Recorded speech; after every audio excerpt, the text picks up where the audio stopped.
Mpendwa mtazamaji na msikilizaji, Kanisa la Waadventista wa Sabato kila mwaka mwanzoni mwa mwaka huwa linakuwa na siku 10 za maombi. Hivyo nichukue fursa hii kukualika katika siku hizi nzuri, njema na bora. Na katika mwaka wa 2026 tutakuwa na somo lenye kichwa kinachosema kufunguliwa.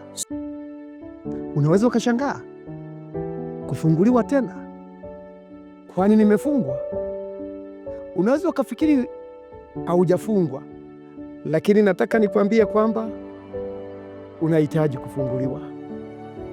Hapo ulipo, vipo vitu vingi sana ambavyo katika siku hizi 10 ukijifunza utagundua kwamba wewe ni mfungwa unayehitaji kufunguliwa. Hizi siku 10 za maombi ni siku ambazo tunaenda kwanza kumwalika Roho Mtakatifu. Kwa nini tumwalike Roho Mtakatifu? Ndiye aliye na uwezo wa kubadilisha maisha yetu katika ulimwengu huu tunaoishi. Ninakualika katika siku hizi 10 uwe miongoni mwa watu ambao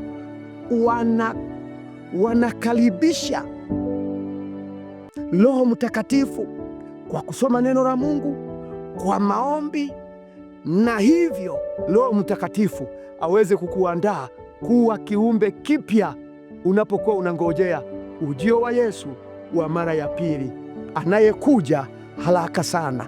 Na Bwana akubariki, maana unaenda kujiandaa kuwa sehemu ya watu watakaojifunza, watakaohudhuria kufunguliwa katika mwaka wa 2026.